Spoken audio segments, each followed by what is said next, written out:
Adventure riding is inherently unpredictable, and just sometimes it is impossible to do a clean feet up U-turn. So instead of stressing, falling over, working yourself up, we can add a few tools to our toolbox to get the job done. Welcome back to MiniTip Monday. While being able to do perfect U-turns is fantastic, sometimes it is not the smart idea to even try. And so today we've got 3 tricks to work on to make your U-turns a little bit more functional, and 1 bonus tip at the end just for free. Tight spaces are the enemy of a perfect feet up U-turn.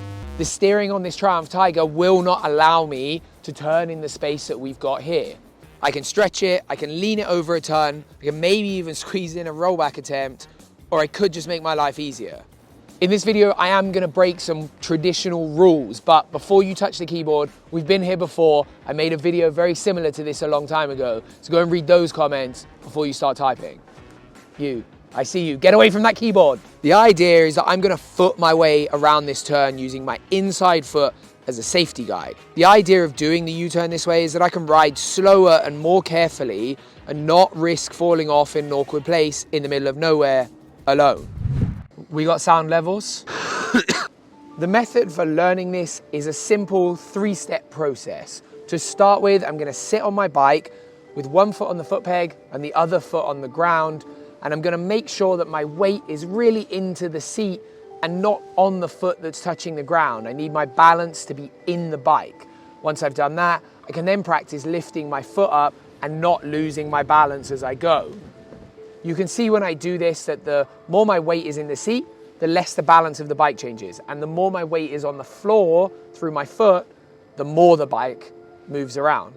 Once you're happy with that and not about to fall over, we need to practice moving the bike in a straight line and walking with it. Now, on most big bikes, you don't really need to use much throttle to do this. I'll just use the clutch to control the speed because they've got enough torque. I'm gonna ride the bike slowly forward, footing along and keeping my speed super slow.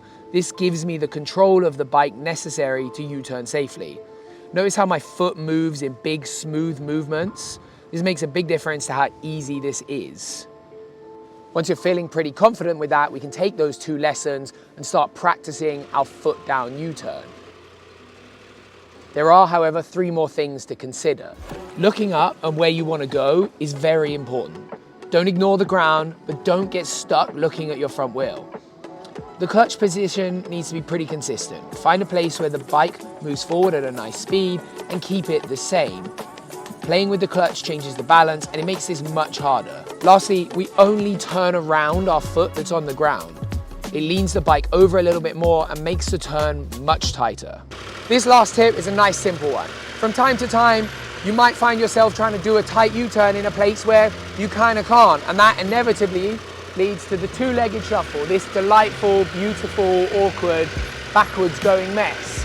However, a lot of the time we can use the ground to our advantage. For example, this very nicely curb-sized stone is going to work perfectly, and so will a bank.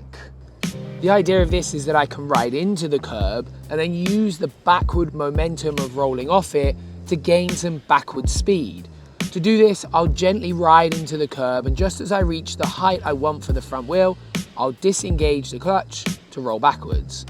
Making sure you move your bum across the seat will give you some extra leg length for that single foot that you've got on the ground. That way, when you ride up the curb, you don't end up stranded. Once you're king of the flat, awkward U-turn and you're sat waiting for your mates to go and find a nice wide junction to turn around in, we can move on to the hillside U-turn. Now, the hillside U-turn is a much trickier proposition. You'll figure out pretty quickly that the ground dropping away from you makes the balance much harder, and sometimes, quite often, not a risk worth taking. However, with a little bit of technique, we can get you turned around in just a jiffy. To do this, the goal is to back the bike round slowly using the clutch and the rear brake as our control method. We need to be stopped on the hill to start with the engine off. Where and how doesn't matter a ton, as you can do this to any side of the bike. Next, I can control the speed using the clutch as a brake, giving me another method of control. The reason we don't just use the front brake for this is when I'm moving backwards, the brake is much less effective. A few quick repeats of this process will see me facing a new direction very quickly and without having to engage in that beautiful shuffle. If you found this video helpful, you want more of these, hit that subscribe button. Say hi on Patreon, and if you're still stoked for this bonus method, you're gonna wanna watch the first ever Mini Tip Monday right here.